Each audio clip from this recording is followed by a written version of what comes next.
আসসালামু আলাইকুম প্রিয় চাকরি প্রার্থী ভাই ও বোনেরা, আজকে আপনাদের জন্য আরো একটি নতুন ভিডিও নিয়ে হাজির হলাম। আর এই ভিডিওতে আমরা আলোচনা করব ঢাকা দক্ষিণ সিটি কর্পোরেশন নগর ভবন ঢাকা একটা নিয়োগ বিজ্ঞপ্তি প্রকাশ করেছে। আমরা সেই নিয়োগ বিজ্ঞপ্তি নিয়ে বিস্তারিত আলোচনা করার চেষ্টা করব। আপনারা যদি ধৈর্য সহকারে ভিডিওটা দেখেন, আশা করি অল্প হলেও উপকৃত হবেন। তো দেখেন বিজ্ঞপ্তিটা কি বলা হয়েছে।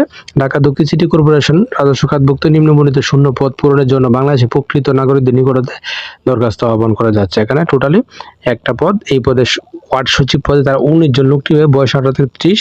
এবং এই পদে যদি আপনি আবেদন করতে চান তাহলে আপনাকে অবশ্যই কোন স্বীকৃত বিশ্ববিদ্যালয়তে দ্বিতীয় শ্রেণী আপনাকে সিজিপি সহ স্নাতক ডিগ্রি থাকতে হবে, বাংলায় গতি প্রতিদিন 20 এবং ইংরেজিতে 20 থাকতে হবে।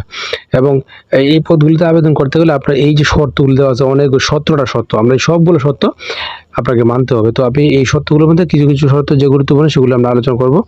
তো 1/5/2024 তারিখ অনুসারে প্রার্থীর বয়স 18 থেকে 30 বছর হতে হবে। মুক্তিযোদ্ধা, বীর মুক্তিযোদ্ধা শারীরিক প্রতিবন্ধী ক্ষেত্রে 32 বছর হতে হবে। এবং সরকারি, আধা সরকারি বা স্বায়ত্তশাসিত প্রতিষ্ঠান যারা কর্মরত আছেন তাদেরকে অবশ্যই এনওসি নিয়ে আবেদন করতে হবে। এবং লিখিত মৌখিক পরীক্ষায় তারা কোনো টিডি প্রদান করবেন। এবং আবেদনপত্রে প্রার্থীর নাম, পিতার নাম, মাতার নাম, স্থায়ী ঠিকানা, বর্তমান ঠিকানা, জাতীয় ধর্ম, জন্ম তারিখ, বয়স, নিজ জেলা, নাম, শিক্ষক যোগ্যতা, অভিজ্ঞতা যদি থাকে তাহলে আপনাকে অবশ্যই উল্লেখ করতে হবে। এবং আপনারা এই আরও যে সত্যগুলো আছে সবগুলো সত্য দেখবেন, দেখে শুনে বুঝে অবশ্যই নিজ দায়িত্বে আমি ভিডিওটা আপনার পজ করে আপনার এই শর্তগুলো দেখবেন ভালো করে।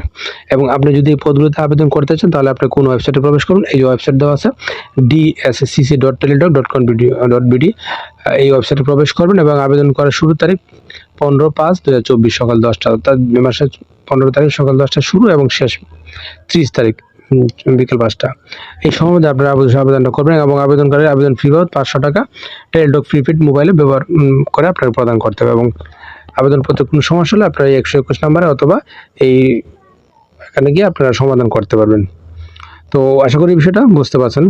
তো এই নিয়োগটা সম্পর্কে আপনারা বিস্তারিত খোঁজ খবর নিয়ে জেনে শুনে বুঝে অবশ্যই আবেদন শুরু হওয়ার সঙ্গে সঙ্গে আবেদনটা করে ফেলবেন। আর এরকম প্রতিদিন চাকরির খবর পেতে আমার চ্যানেল ও পেজটার সঙ্গে থাকবেন। ধন্যবাদ সবাইকে।